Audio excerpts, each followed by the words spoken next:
Welcome to Surrogacy Talk with me, your fabulous host and family building expert, Frank Golden. I'll be talking about surrogacy, IVF, and making babies. Hello, and welcome to my Surrogacy Talk. I'm Frank Golden, the agency director and founder of Golden Surrogacy. And today, I am going to be tackling a question that was actually brought to us by a very important and special person to us. This is a 2-time surrogate through our program, and her name is Mary. Hi, Mary. If you're out there, this is for you. But before we dive in, I would like to remind all of you to please like and subscribe. You can find us on Spotify, YouTube, and anywhere that you stream podcasts. Okay, let's dive in. Mary, you had asked, is Frank and Adam, are they still friends or in contact with their previous surrogates? And this is a really great question, and it seemed like you were, or you had been hearing a lot about previous journeys that maybe were transactional and maybe not as close-knit, perhaps, as your journey, and you were curious. And what I would like to say is, yes, we are still friends and in contact with our surrogates, and I can go into more detail on that. But first, I would like to say a few things about that. For intended parents and surrogates listening, it's important to understand that before you start your surrogacy journey, before you match, you really need to assess what type of expectation you have around the relationship you hope to build with your intended parent or surrogate during the journey, and then what that will look like post-journey. So set that relationship expectation at the beginning, and then verbalize what your hopes and expectations are during your matching conference call, or if it happens to be a video or a meeting perhaps. And then make sure that you're on the same page and you get the impression that your intended parent or your surrogate is really seeing eye to eye on those expectations. But the caveat there is, understand that you need to be willing and ready to accept that maybe the relationship doesn't turn out the way that you hope. Because just because you set an expectation at the beginning of the journey doesn't mean it always turns out that way.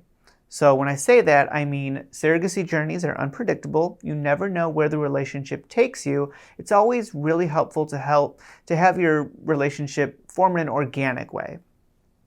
So knowing that is very helpful. The third thing I will say is, post-journey, give each other some space. Let's say, for example, you have a fantastic journey, everything turns out perfect, you have a really great cadence and rhythm around texting or calling each other.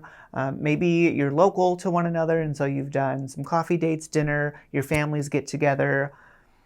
But after the journey, know that on the intended parent side, they have this newborn at home now, and their lives are a little more hectic, and the communication that perhaps on the surrogate side you may be receiving sometimes tends to taper off. And the same thing if you're an intended parent who is constantly accustomed to your surrogate reaching out.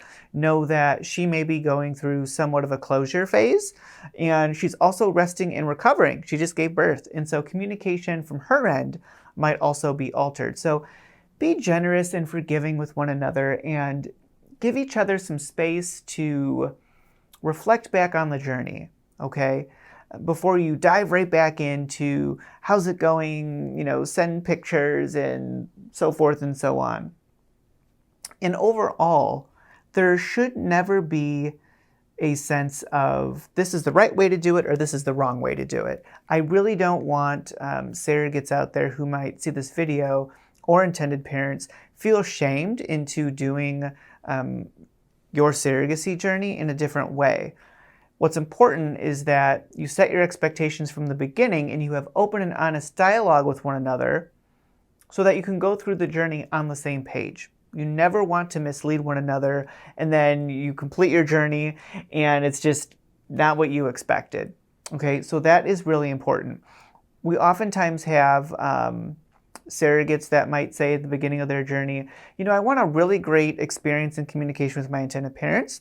After the journey, we can let things taper a little bit. I don't need as many updates. And for those surrogates, I would say that this would be part of your closure process. And then some surrogates want more frequent communication.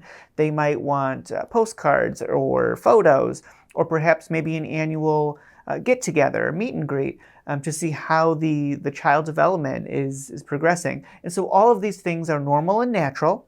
You really just need to have open and honest dialogue to determine what is best for you in your circumstance. Here at Golden, we always recommend that the surrogacy journeys are not only transactional. We really do like to see an organic harmony and balance in a relationship that blossoms and flourishes. But it doesn't need to be one where, intended parents, you have the surrogate coming over every weekend in the summer for family barbecues. It doesn't need to be that close or that intense. But if that happens, and we do have intended parents and surrogates here locally in Illinois, where I know for a fact that happens, you know who I'm talking about, those things are great too. But don't feel pressured into doing one or the other. Again, set those expectations at the beginning of your journey and really take the time to think about what you want that relationship to look like and embark upon your journey with a counterpart that sees eye to eye. Now, back to my journey. Adam and I are still in close communication with both of the surrogates that we embarked upon our surrogacy journeys with that helped us complete our family, with Sophia and Silas. And our first surrogate, she was on the East Coast when we initially matched, and she's moved around a few times, and she's fantastic. But unfortunately, she's never made her way to Illinois. And if she was here in Illinois, I just know for a fact that we would be like best friends, hanging out. She's absolutely hilarious, great personality. We love her. And then same thing with our second surrogate. She's here somewhat locally, a little bit further in the state, but fantastic. We had her at our gender reveal. We're really closely connected with her. She's a fantastic person. And with both of our previous surrogates, we're connected via social. So we're on our social accounts. I love to follow them. I'm somewhat of a person that likes to sit back in the background and see. I watch everyone's stories and reels, and I get to see what everyone's doing with their families. And I don't actually post as much with Sophia and Silas, but I like to see where their families are throughout the year and check in, and the occasional, the annual happy birthday messages and so on and so forth, and greeting cards and things like that. So I think the moral of the story is that do what's right for you. Do your surrogacy journey your way. But I would just like to emphasize that I would hope that everyone is treating each other with care and kindness and dignity and respect. Even if you don't want a super close relationship with your surrogate or your intended parent, that you're treating each other with respect. You have embarked upon that journey with clear expectations from the beginning.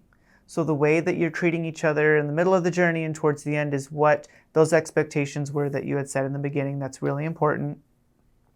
And having really the best of intentions when communicating with one another. And I think if you follow that doctrine or those tips of advice that I have just outlined, I think you'll have a really great experience, a really beautiful experience, regardless of outcome. You will walk away from the experience knowing that you have built a connection with another person. And that's really what it's all about in life, right? Building a connection with another person. And I think it's a beautiful thing. And it's one of the things that makes the surrogacy process a beautiful way to build your family. So I hope that answers your question, Mary. Again, I think surrogacy journeys are fantastic, and transactional surrogacy journeys can be fine for some, but we always encourage that you have a really great close-knit connection with the people that you're embarked on a family building endeavor with, and we certainly did, Adam and I. So, and that's the majority, by the way, of the surrogacy journeys that we manage here at Golden. We always recommend really great organic relationships, and 9.9 times out of 10, that's what we see here. So I would like to say that that would be the majority. And we absolutely have loved having you as a surrogate with our agency, and I really value this question. And if there are other questions like this, send them in. If you have followers that have questions, send them in. Once again, I am Frank Golden here at Golden Surrogacy. This has been my Surrogacy Talk. You can tweet me at Golden Surrogacy or send DMs at golden_surrogacy. I encourage all of you to like, subscribe. We're on Spotify, we're on YouTube, anywhere that podcast can be streamed. And once again, if you have questions, send them in. I'm here to answer them. Mary, thank you, thank you, thank you. I am Frank Golden, reminding all of you that everyone deserves a family.